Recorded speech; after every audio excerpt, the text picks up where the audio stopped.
ఈరోజు ఆస్మాన్ఘాట్ డివిజన్ స్మదానపేట సెక్షన్లో విద్యుత్ ఉద్యోగి ఆర్టిజన్ కార్మికుడు Ramesh Babu SRT colony యాకత్పురలో bill వసూలకు వెళ్తే అతన్ని ఈరోజు అక్కడున్న కస్టమర్ ఏదో బిల్లు వసూలకు వెళ్ళినప్పుడు 2 సంవత్సరాల నుంచి బిల్లు కూడా కడతలేడు ఆ కన్జ్యూమరు. అతనికి ఇంటిమేషన్ ఇవ్వడం కూడా జరిగింది.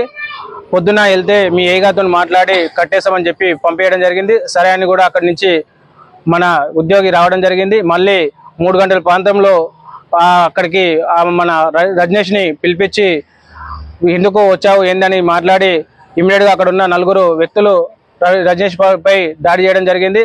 అతను తీవ్రంగా గాయపడడం జరిగింది. అతని ఫోన్ కానీ అక్కడ ఉన్న చైను అక్కడ ఉన్న డబ్బులు అతని మిషన్ కూడా అన్ని చిల్లాచిదరం అయింది.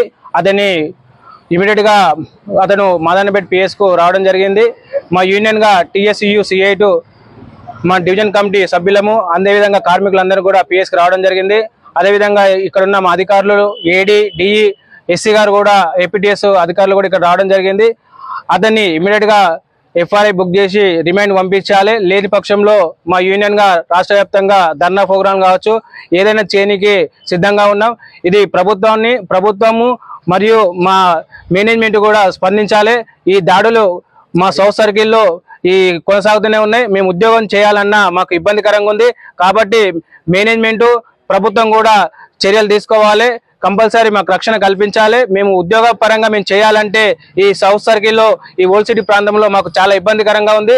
మేము ఏమి చేసినా మాపై దాడులు గత 15 రోజుల ముందే మా వ్యక్తులపై అదేవిధంగా ఈ దాడులు దెబ్బలు జరుగుతూనే ఉన్నాయి. కాబట్టి మా యూనియన్గా డిమాండ్ ఒకటే, అతన్ని ఇమ్మీడియట్గా రిమైండ్ పంపించాలి.